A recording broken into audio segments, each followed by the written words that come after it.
Ооруларды холистикалык ыкма менен дарылоо тууралуу кабарыңыз барбы? Бул оорунун симптомун гана эмес, себебин кошо. Негизинен дене менен рухту чогуу дарылоо системасы. Сенна Мед медициналык борбору бул ыкма менен бир топ жылдан бери көптөгөн адамдардын дарттарынан айыгуусуна себеп болуп келүүдө. Клиникада УЗИ, дартты аныктоочу аппарат, гинеколог, педиатр, невролог сыяктуу адистер бар. Андыктан эч тартынбай, биздин Сенна Мед медициналык борборуна кайрылып, шипа табыңыздар.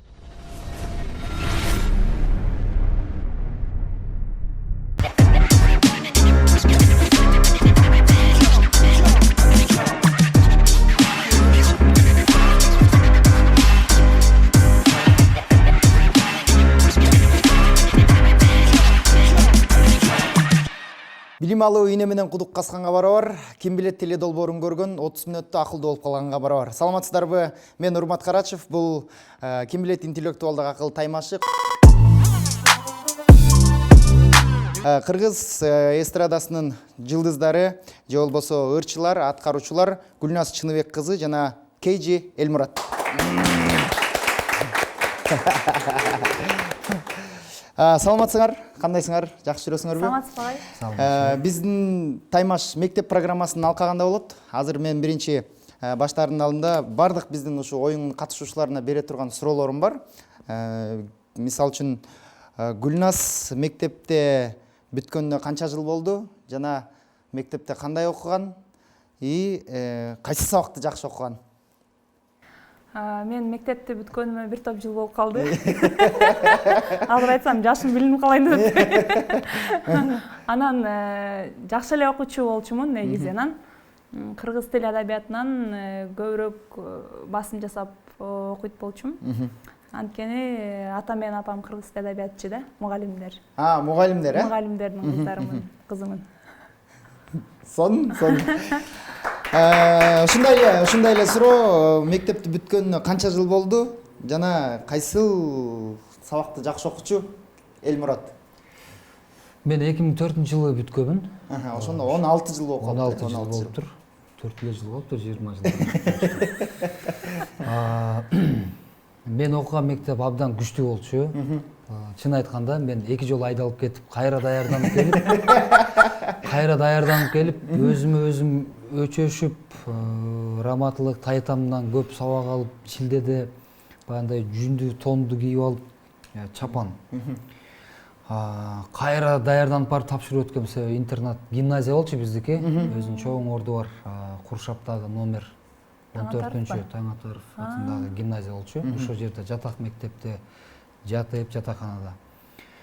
Ошол бир 2 сабактан 3 чыгып калган, алдын ала айтып коеюн. Математикадан 3 чыгып, такыр 4 болбой койгон. Анан англис тили боюнча. Англис тилден, 2 сабактан 3 чыгып, себеби ал жерде 1-3 чыкса айдалат болчу. Мага дагы бир мүмкүнчүлүк берип, 2 сабактан 3 чыгып, анан узатышкан. Мен Шаңды колчаларбы? Азырга чейин көз алдымда турат. Боюм аябай кичинекей бала болчумун. 5-класстан тапшырат. Ага чейин Красный маяк деген өзүм айылымда мектепте окугам, Төрөгелдиев деген. 5-класска чейин, 5-класска чейин. Анан мындай чоң чемоданым бар эле, ошону көтөрүп алып жөнөйт элем. Айылдын баары билет эле. Бул кетти. Кетти деп, ошентип 5-классында үйдөн чыкканмын. Негизи көчөгө. Ошо боюнча көчөдөбүз. Бирок мектепте кайсыл сабакты аябай жакшы көрүп? Мен чынын айтсам, ошол 2 жолу айдалгандан кийин оюма бир пикир келди. Демек мен мындай психический алышым керек экен дедим да. Маданият жагын, ошол мырза жигит конкурсу болобу, кыскасы маданий иш-чараларды ошо гимназиянын даңкын көтөрүп, зоналык, райондук, областтыктарды кое берген эмесмин. Кандай мындай иш-чара болбосун, баары ырдап, сүйлөп, мындай бийлеп, иш кылып болгон жерден өзүңүздү көрсөтчүсүз. Анан эң кызыктуусу, ошол интернатта алган билимим менен университетте кыйналган жокмун да. Себеби университетте мен таң калтыра алышкан жок да. Мындайча айтканда, ошол эле сабактарды окудук, Ошол эле сабактар. 3-курска чейин негизинен ошол эле сабактар, гуманитардык сабактар. Жакшы, эң сон.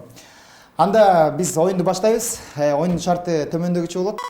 Биринчи сабактын эрежеси. Биринчи сабакта окуучуларга 15 суроо берилет. Жооп берүүнүн алдында атайын кнопканы басып жооп бериш керек. Туура эмес жооп айтылган болсо, жооп берүү мүмкүнчүлүгү кийинки окуучуга берилет. Биринчи туура жоопту айткан окуучу 2 упайга ээ болот. Катышуучуларга ийгилик каалап, сабакты баштайбыз. Подсказка керек боло турган болсо, агай деп койсоңор, мен подсказка айтып турам. Агай деп койсоңор. Эки жакка тартыш жок. Эки жакка тартыш жок. Агай деп койсоңор, мен подсказка айтам. Жок дейт. Сиз атаандаш боло алдыңыз го. Жок, эми сага көңүл кыз баласында сага интерес кылып калышы мүмкүн мисалы. Бири-бирибизге жаран беребиз. Бир чоң оюн жаралып кетиши мүмкүн. Анда биз баштап көрөлү, Биринчи раунд 15 суроо берилет. Колдон келишинче шамдагай кнопканы басканга аракет кылабыз. Кнопканы баспай жооп берсеңер, анда ал жооптун упайы эсепке алынбайт. Өтө кооптуу суроолор жок. Кооп суроолор жок, оңой эле суроолор беребиз. Мектеп программасынан алынган суроолор. Анда биринчи суроосу мындай экен. Эң жогорку кино сыйлык эмне деп аталат? Мен моун үстүнөн бастым. Оскар. Оскар деп аталат. Элмуратка эки упай бердик. Мен чыдабайм. Мен колумдун үстүнөн басты да. Ошондой мен сиздин жообуңузду жооп бериңиз деген тест басканга аракет кылабыз, Кийинкиси честно. адамдын өздүктүгүн Азыр бир мүнөт четишип алалы, нечеси болду. Жарайбы. Мен азыркы жоопту Гүлназга бердим. Как мырза катары бердим. Макул. Ыраазысыңбы? Мындан бuyana честно ойнойсуңбу? Жок, мындай сүйлөшүп алалым да. Сүйлөшүп ал, чечип алалы. Жок, сиз бастыңыз, сиз жооп бериңиз деп айтат окшойт деп мен унчукпай турдум эле, сиз сразу жооп берип койдуңуз. Андай жооп кабыл алынбайт дедилер. Эми распоня түшүнүктүү. Анда биринчи жоопту биз Гүлназга бердик. Гүлназга 2 упай берилдик. Элмурат болсо мындай мырзалык кылып мен ал жоопту берейин деди. Экинчи суроо мындай экен. Адамдын өздүктүгүн далилдеген документ. Паспорт. Паспорт. Элмуратта 2 упай бар. Кийинки суроо. Бир кылымдын бир чейреги канча жыл болот? Гүлназ 25. 25 жыл болот. Кийинки суроо. Илимдердин ханышасы эмне? Математика. Гүлназга дагы 2 упай беребиз. Мындай эле кармап коет. Кийинки суроо мындай экен. Иттер менен алектенген адамды эмне деп коет? Же болбосо? Ит буруш деп коет. Же болбосо ит менен алектенген профессияны эмне деп коет? Ооба, мен билет элем. Айт анда. Унутуп калдым. Мен айттым. Унутуп калдым. Подсказка агай. Подсказка Башкы көрөлү. тамгасы К. Экинчи тамгасы. Өзү канча тамгада турат? Кинолог. Кинолог. Гүлназга 2 упай бердик. Бирок эске алып подсказка аркылуу алып атпайбы? Жо, зато мен суранып калдым. Агай деген сураныш чыкса мен Шундан подсказка чечип Мен айтып муну берем. билет элем. Себеби жана журналист болуп иштеп жүргөндө военный кафедраларга барып съемка тартканда ошолор кинолог анан мындай да айткан. Ит баккандар да, иттер жалагандарды кинолог деп койбу. Ит аткандарды. Ит аткандарды? Ит атар. Ит атар деп эле коет, ит аткандарды. Кийинки суроо мындай экен, 6-чы суроого жеттик. 20-чы кылымдагы футбол королу. Пеле. Пеле. Барбы? Элмуратка. Упай барбы? Ооба, бар. Элмуратка 2 упай бердик. Жарыялап коем ошондой. Кийинки суроо. Жаралап турам. Кийинки суроосу мындай экен. Деңизден соккон желдин атын эмне деп айтат? Айттым. Мен эстегичи. Агай. Жок. Эй, Башкы сиз тамгасы. биринчи эметпең да? Башкы тамгасы Б. Борон. Бар. Жок, неме да? Деңизден соккон желдин Ооба. атын эмне деп айтат? Жанагы Титаникте барабы ушу сөздү колдонушат, а? Ооба. Эмне ооздор Жок, кыймылдап? баягы келип туруп айсбергке сүзгөндө ошондо ошо шамал ошол алып барган болчу эле да? Деңизден соккон желди бриз жели деп коет экен. Кийинки суроо. Бриз деген духи бар. Космосто эмне себептен ширеңке күйбөйт? Эме? Басымдуулук жок. Тескеринче аякта басымдуулук Же бийик. эме мындай жыш. Басымдуулук жыш, басымдуулук наоборот. жоопту жарыялап коюң. Меники тууралып калды. Космосто басымдуулук жок дагы мындай тактап айтсак. Стоп кадр уже выигрыш жарыялап койсоң. Космосто эмне себептен ширеңке көбөйт? Басымдуулук жок. Мындай тактап айтканда ал жерде эмне жок?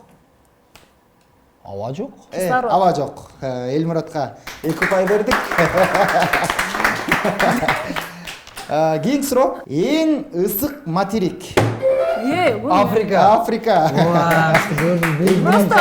Вообще керемет ойын болот. Мен бул оюнду күткөн эмесмин. Африканы мен билет элем, урматтуу көрүүчүлөр, мен билет элем. Кол даярдайбыз, тилди абайлап колду даярдайбыз. Так, колдорумду да коебуз. Биз анда 11-чи суроого жетип калдык. Ага. Кийинки суроо мындай экен. Кайсы композитор 6 жашында өзүнүн концертин берген? Моцарт. Моцарт. Мен касыда болчу. Силер мынашар Касыда келсиздер. болчу. Оюндун мыйзамын оңдоп коюшуңар керек экен. Кандай түрдө? Даярдап турат, азыр Моцарт мен деле билем да, Моцарт. Жана деле ушундай болдук да. Африканы мен деле билет элем, сиз Шамда кайры кылып кеттиңиз. Анда айымды кылып сен бер анда упайды. Жок. Бере албайм. Жок, взаимопонимание Анда деген. эмне кылабыз? Окуучулар Бул суроону жокко чыгарбайбы? Жок, кандай болбойт. бардыгы калыс болуш үчүн колду мектептегидей ордуна коебуз, мектептегидей. Анан кнопканы басабыз, Кийинки суроо мындай экен. Ыргытканда өзүнө кайтып келчү курал кандай деп аталат? Ыргытканда кайра өзүнө кайтып келчү курал кандай деп аталат? Айтың. Көрдүңбү? Айтың. Бул түртүлүү күчү. Түртүлүү. Жок, эме. Бу кетеби? Мен айтам, мен ага. Бунда шанс кетти. Бумеранг, бумеранг. Бумеранг Гүлнаска 2 упай беребиз. Кийинки суроо мындай экен.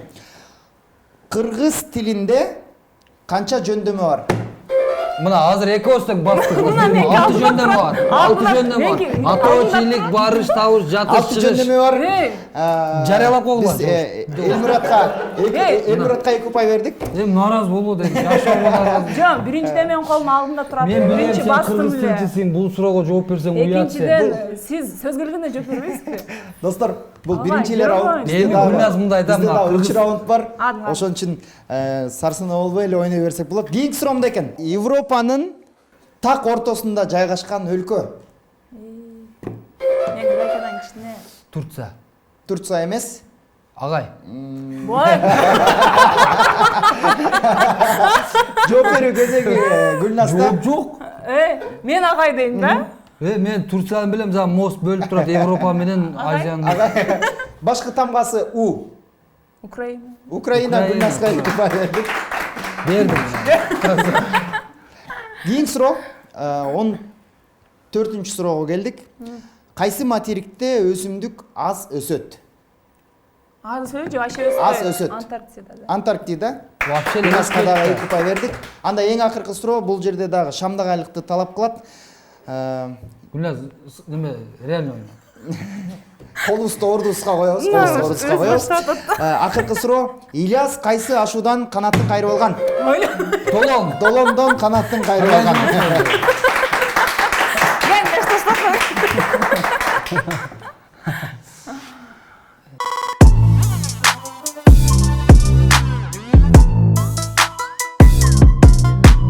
Экинчи сабактын эрежеси. Бул сабакта окуучуларга дүйнөдө белгилүү болгон 5 факт берилет. Ал фактыларга туура жооп берген окуучуга 2 упай, ал эми күлкүлүү жооп бергенге 3 упай берилет. Кимиси таң калтырарын ушул сабактан көрө алабыз. Анда биринчи сурообуз мындай экен. Эмне үчүн Япониянын ар бир жеринде музыкалык колонкалардан күнүгө музыка коюшат? Эмне үчүн Япониянын ар бир жеринде колонкадан күнүгө музыка коюшат деген суроо.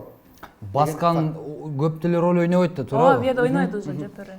Күлкүлүү кылып колдон келишинче күлкүлүү кылып жооп бергенге Жок, аракет мен кылабыз. сеники кыскараак болот да, мен узунураак айтам азыр. Сиз узун айтсаңыз, ама идея келип кетиши мүмкүн. Мына мен жообун күрделдерди окуйм. Япондар мындай да, мен өзүм япон тили боюнча 3 жыл окугам да. Не окончено высшее образование депчи. Хаджиме маште ватакушу Элмуратсан томашмасу додзуэра шконе гайшмас. Өзүм жөнүндө кыскача түшүндүрүп бердим да, тааныштырып койдум ошо. Япондор Деме да. Буларда чайский церемония деген бар. Чайдын өзүнчө рахаттанып ичет, гүлдөрдөн, кыскасы түрүнөн кылып ичет да. Ошон үчүн чай ичип атканда адам музыка уккусу келет. Мындай жан дүйнөсү мемиреп, мындай жан дүйнөсүн эс алдырыш үчүн музыка коюп жан коюшат. дүйнөсү мемиреп, бул толук жооп эмес да. Жан дүйнөсү мемиреп, батын албай кетет да. Ошондон алар немеге жакын болот, жанагындай скрипкагачы. Жай ойнотуп алып туруп, чыгыш стилиндеги Скрипкага эмеспи? Скрипка Мындай деп бир немеси сен бар. кыялдансаң, скрипкага кир да. Скрипкага кир. Звук ошондон чыгат. Анан булар жана технологияга жакшы өнүккөндүктөн ар бир комнатка ажаткананын ичинен бери ошо зым аркылуу колонка коюшат. Мына ошол жерден жаңырат музыка. Аябай мындай абдан мындай акылдуу сонун жоп болду. Бирок немеси жолу турабы тура эмеспи? Жок, жооп тура эмес экен. Мындай дейт да. Мен дагы бир жолу Бул так эле алдап коюп атканы билинди да. 3 балл берди. бирок Элмураттыкка айтканда мындай Мен- логический туура болду. Логически туура, мен просто жана айтпадыңар, башында туура жоопко 2 балл, туура эмеске 3 балл, 3 баллга иштедим. Биздин студияда коноктор мындай жакшы билишти, ошон үчүн Элмуратка биз 3 упай берели деп атабыз. Мен болду, менин шансым кетти. Ооба, биз Элмуратка упай бердик. Мен Упай буга 3 мага 2 болушу мүмкүн эмеспи? эгерде туура жообун айтсаңыз анда. Эмне сурап атасыз?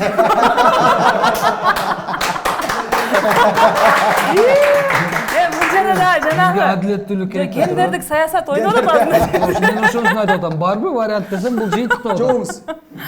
Мен таарындым болуп жооп берем. Жооп жок. Сиздин жообуңуз. Жооп жок. Мойнунан байлап иштетесиз багай буну. Жо бул логикалык сурообу же? Тазасынанбы? Негизи биринчиден колонкадан өзүм музыка коюш үчүн колонка коет да, эмне чыгат эле башка. Анан экинчиден бул жан дүйнөнүн жан дүйнөнү негизи музыка эле дүйнөлүк саясат сала турган болсок, көп жакшы жакка тарбиялайт да.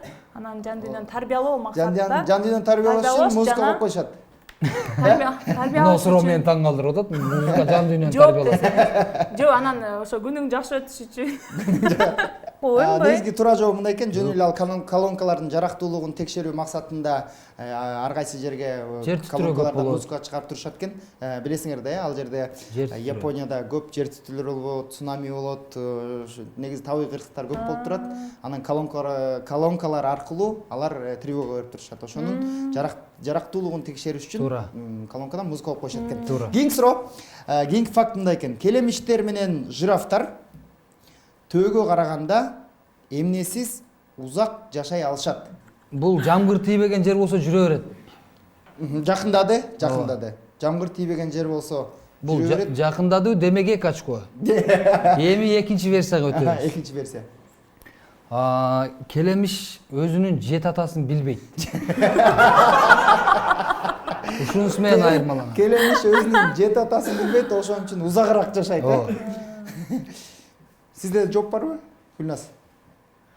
Мен так жоопту таба элекмин, бирок сиз жана биринчи айтканда пил дедиңиз эле, кайра кийин төө дедиңиз да. Пилден сөз болбойт. Жакшы биякта масса бар да, болбосо азыр мен жемелемексиз. Пил жөнүндө сөз чыгар. Анан эмне мурунда айтып алдым? Сен Элестетип алдым. пилге кирип алгансың да. Жо, наоборот, суроо мындай тескеринче эмеспи? Төө өзү суу жок, көбүрөөк жашай берет да, берки экөөнө караганда. Кол чабуулар. Негизги туура жооп болсо, келемиш менен жираф төөгө караганда суусуз көп жашай алат экен. Биз жет атасы жок деп бизди күлдүргөн үчүн Элмуратка 3 упай беребиз. Ал эми суусуз жашай алат деген үчүн Гүлназга 2 упай беребиз. Туура жоопто майнап жооп берет. Анда бул раундда бул жеңет да, бул күлдүрө берет. 3-чү суроого жеттик. Мындай дейт. 18-кылымда европалык айымдар каштарын кырдырып, анын ордуна эмненин жүнүнөн жасалган каш кийишкен? Менин уккан маалыматыма караштуу, бирок уккан деле эмесмин өзү.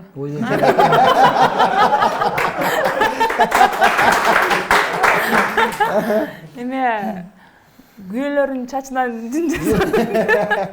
Күйөөсүнүн чачын алып, анан кашкабы?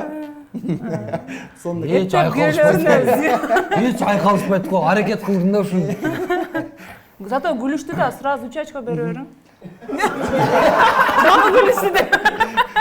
Сиздин Мына жолуңуз. гүлдүн үстүндө отурушат. Сиздин жолуңуз. 18-кылымда аялдар кашын кыргандан кийин сүлөөсүндүкүн кесишкен. Сүлөөсүндүкүн. Жок. Сүлөөсүнүн жүнүн кесип, Сүлөөсүндүкү кара эмес да, жарашпайт. уксаң мен айтып өтөйүн вариантын. Сүлөөсүнүн ар кандай цветтери бар.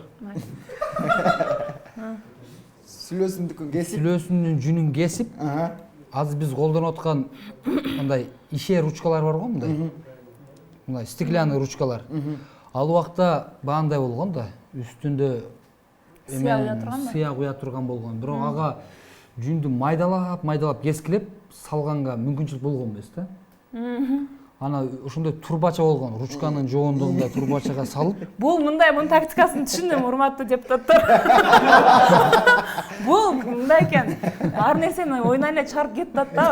Күлгөнгө чейин сүйлөй берет экен бул. Мен түшүнүп калдым. Мен оюм толук ачыкса мүмкүнчүлүк берчи сураныч. Жок, сен обычно айтканда ба, тез айтып коет да, оюнчу анан элдердин күлгөнүн күтө берет экен да. Жок, мен телекөрүүчүлөргө түшүнүктүү болсун деп атам да. Ошондо сиздин акыркы жообуңуз. Акыркы жообум ошо мен ишени эле салыштырайынчы мына. Стеклянный эмеге майдалап кесип, ошонун ичине салган. Сүлөөсүнүн ичине салып, сүлөөсүнүн жүнүн ичине салып, анан эркектери биздин тил менен айтканда жанагындай деп коет. Өрүктүн ширеси болот. Өрүктүн ширесин ошо кыргандан кийин сразу ысыгында шыбашкан да. Шыбагандан кийин жанагы турба менен кашка точно үйлөшкөн. Түшүнүктүү. Үйлөгөндө жана ызычуусу жок, майда эме болуп туруп өзүнүн азыркы татуажга окшоп чыккан да, көрүнгөн немелеричи. Мындай түп-түз болуп идеальный сонун Формасы прям формага түшкөн. Айырмалам ал жулунбайт да, карысы да түшкөн эмес. Себеби өрүктүн ширеси эң кымбат. Ширени жууса кетип калат. Менимче бул суроого дагы эки тараптан тең сонун күлкүлүү жооп чыкты. Ошон үчүн эки тарапка тең 3төн упай беребиз. Сизге тартат ага. Интересно. 18-кылымда европалык аялдар каштарын кырдырып, анын ордуна эмне чаптап алышкан десек, алар жөн эле чычкандын терисин алып туруп чапташып жүргөн 18-кылымда. Кийинкиси мындай экен. Ява аралында аял күйөөсү ажырашаардын алдында эмне кылыш керек? Урушуп кетиш керек. Бул Ява аралында экен. Аял күйөөсү ажырашаардын алдында эмне кылыш керек? Бир нерсе кылып туруп, андан кийин анан ажырашыш керек экен да. Ява аралында аял күйөөсү урушуп кеткенге чейин баягы сүлөөсүндүн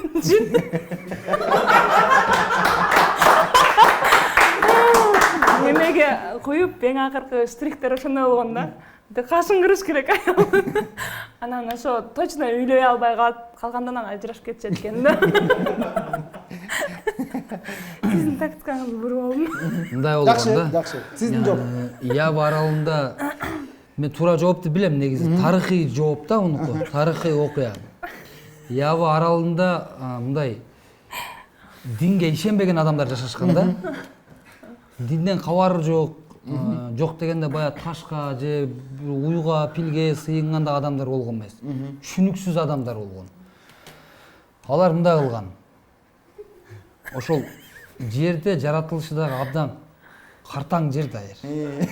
Катуу жер, таш сыяктуу жер. Аякта жер жемиш эмес, вообще жапайдараак да өспөйт. Анан аялы менен күйөөсү ажырашыш үчүн ушундай бир ультиматум же шарт коюшкан, жерге сийип көрүшкөн да. Эгер кийимдики жана орусча айтканда напор күчтүү адам ошол уткан. Жер ойып кеткен. Эгерде кимдики жерди ой албаган болсо, ал менен келечегин көрө алган эмес да алар. Анда дагы астыга жашай беришкен да.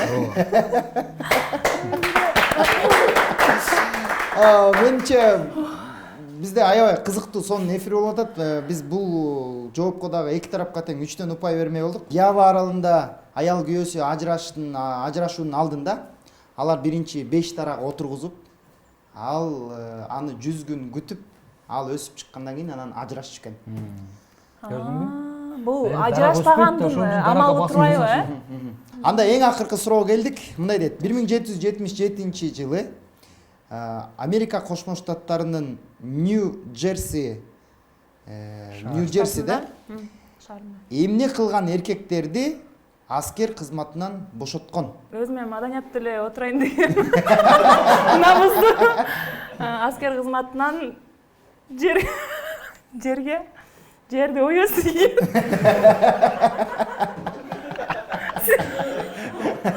Эметип ошентип Зара ушаттырып көргөн, анан кийин кимики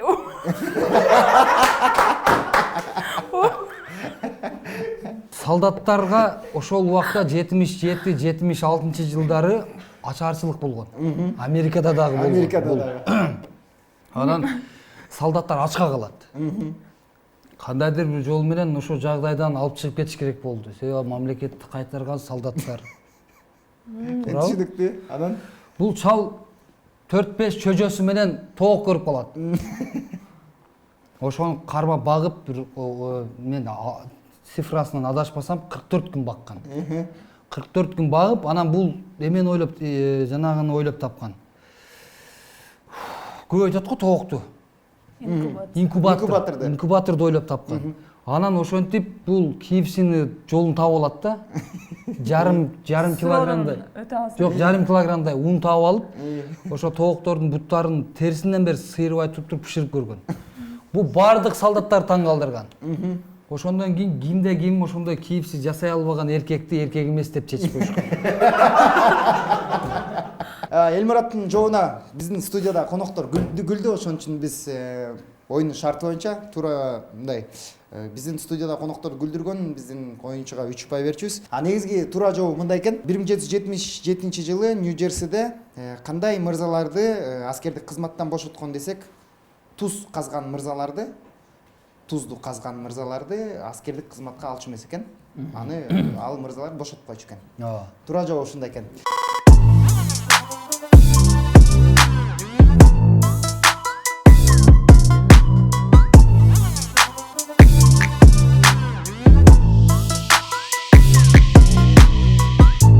Ооруларды холистикалык ыкма менен дарылоо тууралуу кабарыңыз барбы?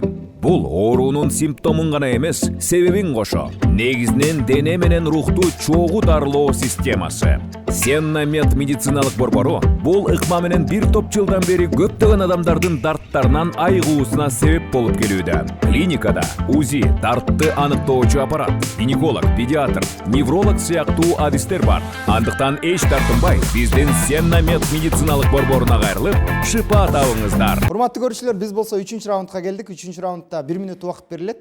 1 мүнөт убакытта ким канча көп сөз окуса, ошол оюнчуга 5 упай беребиз. Анда биринчи биз Гүлназдан баштайт экенбиз. Гүлназ даярсыз, 1 мүнөт убакытты биз даярдап койдук. Анда даяр болсоңуз 1, 2, 3 баштадык. Дал ушул 20-кылымдын кырынан сер салганыбызда өткөн доордун чытырман дүйнөсү бизге өң түсүн анча таанытты элек. Кантсе да ошол ар нерсени укура тааныш үчүн акыл эс, баамы паста эмес, эч болбогондо бийигирээк кырдан байкоосу үзүр берер. Деле эки аяктуу жумур баштуу жаныбар жер жүзүнө пайда болгондон бери ошол акыл эстин үзүрүндө байкоо жүргүзүп кишилик касиетин сактап келатат деңиз. Мындагы эң баалуу жагдай киши ошо өзүнүн адегенде эмгектенгенин, тамтың басканын эч таанбайт. Таануу мындай турсун, ал ошол периште чагын сүйкүмү менен эстеп, мен да бала болгонмун деп сыймыктануу менен күлгүн чагын көксөйт. Ал дагы өмүрдү күрдөөлүү жана кызыктуу өтүшүнө ошол күлгүн өмүрү берет. Баскан жолун танган же аны эле салбай унуткан ага текебердик менен караган киши ал бардан мурда өз дүйнөсүн рухий жактан ач калтырат. Өзүн тарбиялоо өзүндөгү кемтикти жоюу жолунан келбей, жетилдим, көптү билемин деген курулай менсинүүгө алдынат. Туура окубагандык акыл эсти чектери анык. Бирок ал акыл эстин оңгу сапатынын чектелиши эмес, турмушка, болмушка, тагдырга деле кубаныч менен кайгыга өмүр менен.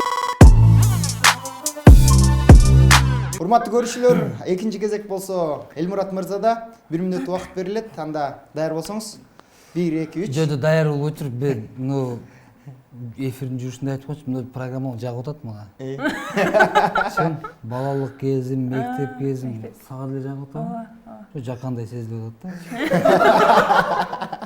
да. Эми старт бере бергиле. Экинчи кезекти Элмурат мырзага беребиз. 1 минут убакытта канча сөз окуурун азыр баарыбыз чогуу көрөлү.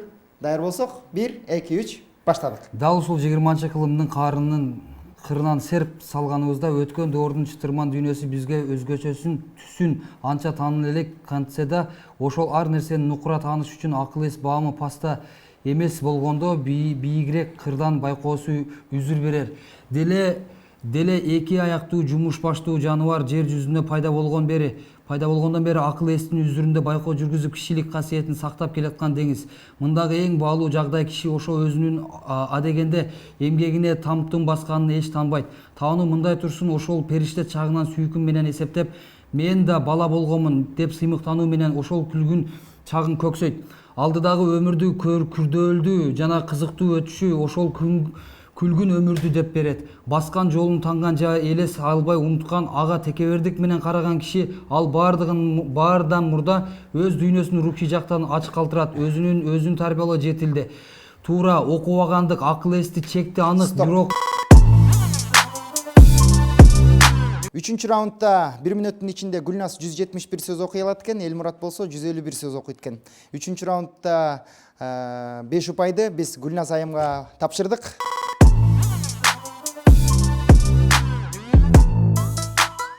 Так, даярбыз, Даяр болсок, анда экранда көрсөтүп коюңуздар. Баштадык. бамбук. Бамбук. Элмурат мырзага 2 упай бердик. Кийинкиси. Кызыл чие. Кызыл чие эмес, карагат. Карагат эмне болот? Кара болот ал. Карагат. Карагатны. Чие. Кызыл чиеге 2 упай бердик. Элмуратка. Кийинкиси. Кактусио. Кактус бул. Кийинкиси. Түрп. Редиска. Жок, түрп эмес. Редиска. Жок, муну биз күнүмдүк тамакка да колдонобуз. Салатный листья. Салатный листья эмес. Айтпанда. Лавровые листья. Жок, лавровый лист эмес. Кызылча. Капуста. Капуста эмес, кызылча эмес. Бирок кыдан башталат. Жакындатыш агай. Мындан пюре жасасак болот. Байыру. Картошкабы? Картошка. Атайын крупный план кылып коюп берди. Гүлназга 2 упай бердик. Анда кийинкиси. Непонятно болуп калат экен, а? Белгисиз болуп калат экен да. Бул деңиз деңгээлиндеги жануу немелер. Өсүмдүктөр. Неме да? Не бұл? Деңиз ызычуулары. Жок экен. Бу жерде күлдүрүш максаты эмес экен. Өзү турушу күлгүлүү болуп атпайбы? Муну мухоловка деп коет экенбиз. Анда кийинкиси. Туура эле. Бул гүл. Папоротник. Папоротник. Гүлназга 2 упай бердик. Бүт да? Дагы бирөө бар. Кийинкиси. Сабиз. Лагманга кошулат же сабиз? Жок, сабиз эмес. Лагманга кошулат. Сыдан башталат. Сиз антсеңиз мен эсегичим кетип калып. Лагманга кошулат, лагманга. Паника алдырбаңыз, урматтуу Элмурат мырза. Стоп кадр, азыр атынан унутуп койдуңуз жана сенчи. Экинчи тамгасы айтып койсуң. Бул жыттуу чөп да? Туурабы? Неме да бул? Экинчи тамгасы. Экинчи тамгасы Е. Чүп. Селдирей. Селдирей. Элмурат мырзага да 2 упай кетти. Кийинкиси. Уйгак. Уйгакты мен. Кийинкиси. Оюн башка койбой турайын. Албаңдар. Сиз саясатчылар экенсиз. Орто окуп билсек масалы. Муну неме да? Айтың. Сарайван. Чичирканак. Гүлназга 2 упай бердик. Анда эң акыркы сүрөттү көрсөтөм. Ортого кол реал турат бул. Эң акыркысы. Тыт. Тытпы? Жок, тыт эмес да. Башкы тамгасы Моюнсун өрөт. Э. Экинчиси. Эмен. Эмирен. Эрмен. Эрмен. Эмирен болдум мен. Эмирен болдум. Урматтуу көрүүчүлөр, буюрса биздин оюнубуз соңуна келип жетти. Биздин оюнга келип катышып бергениңиздерге чоң рахмат. Анан сиздерге бир суроом бар. Бул проект боюнча, биздин долбоор боюнча оюңар кандай? Эмнеси жакты, эмнени эстедиңер? Ошол тууралуу кыскача ой айта кетсеңер. Мага дагы аябай жакты негизи. Себеби баягы адам баласынын жашоосундагы эң таза, баяу сезимдер балалык кезде болот да. Анан азыр мен мына жерде отуруп эфирден дагы көрөм, кандай өзүм алып отурганымды контролдой албай калдым. Чынында эле ошо окуучулук кезерге барып калгандай болуп, ошол сезимдер менен коштолуп, атаандашып, чыдабай кетип, ошондой сезимдер болду да. Бираз эмоцияга алдырып койдуң, бирок ооба. оңдоп кетти калган. Жакшы болду да. Жок, ошо негизи ошондой, ошол кезге түшүп калгандай сезим күн жашоодо боло бербейт да. Ошондой сезимге бүгүн коштолдум да. Анан учурдан пайдаланып, сөзсүз мектепте классташтарыма салам жолдойм, классташтарымды эстедим. Анан 1-класстан 4-класска чейин Төлөнбай Машапов деген мектепте билим алгам. Чоң рахмат айтам. Анан ушундай тең чыгып, Таңатаров гимназияда окуган Кейджи Элмурат ага менен гимназист менен сыймыктанып, анан ошо тең чыкканыма да салым кошкон. 5-класстан 11-класска чейин Камилжан Райымбеков атындагы мектеп гимназиясынын жалпы мугалимдер жамаатына терең ыраазычылык билдирем. Сиздерди жакшы көрөбүз, сыйлайбыз. Бар болуңуздар. Сонун. Бүгүнкү эфир Гүлназ менен болот дегенде мен эч качан каршылык көрсөткөн жокмун, тескерисинче сүйүндүм. Ушундай эфирди күткөнбүз. Себеби чын айтканда Гүлназ айткандай балалыкка барып келдик. Мен силерге ийгилик ишиңерге. Анан дагы бир сунуш бар эле. Ушул программага депутаттардан чакырсаңар керек экен негизи. Өтө тонкий болгону менен, позитивдүү болгону менен бул жерде ойлоно турган нерселер бар. Көрүүчүлөр ойлонот, кимдин деңгээли кандай, кимдин билим деңгээли кандай бүт. Кыскасы мен рахаттанып эле отурдум. Канча убакыт өткөнүн деле билген жокпуз. Экөөбүз азыр вообще башка жакка барышыбыз керек. Ал тема жок уже. Барбайбыз. Жок. Силерге ыраазычылык. Негизгиси бул ушул программа адамдарды жакшы жакка үндөп, бизден келаткан кийинки муунга дагы чоң сабак. Азыркы учурда интернет онлайн бар болуп атпайбы? Көп нерсе үйрөнүшү жагы бар. И ошол менен катар позитив дагы 1100 экен. Жалпы оюндун жыйынтыгы менен урматтуу көрүүчүлөр, Гүлназ айымда 37 упай бар, Элмурат мырзада дагы 37 упай алып калды. Ошо менен бүгүнкү оюнда эч тарап уткан жок, достук жеңди десек дагы болот. 37 тең чыктыңыздар.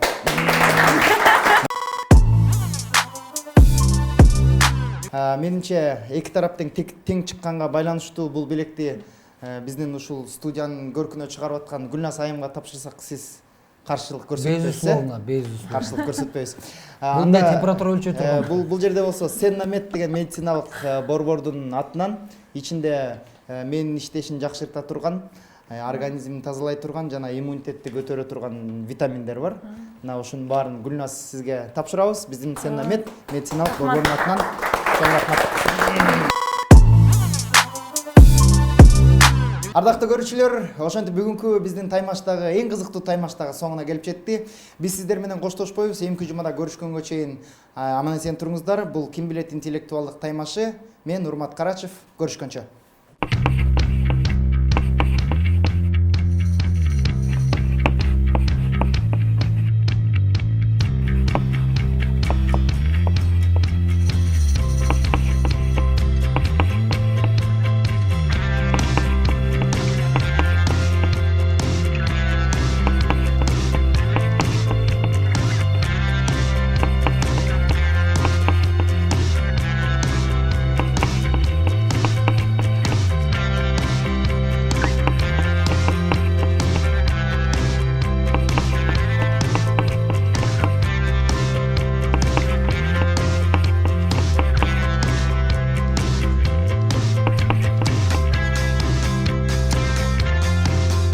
Ооруларды холистикалык ыкма менен дарылоо тууралуу кабарыңыз барбы?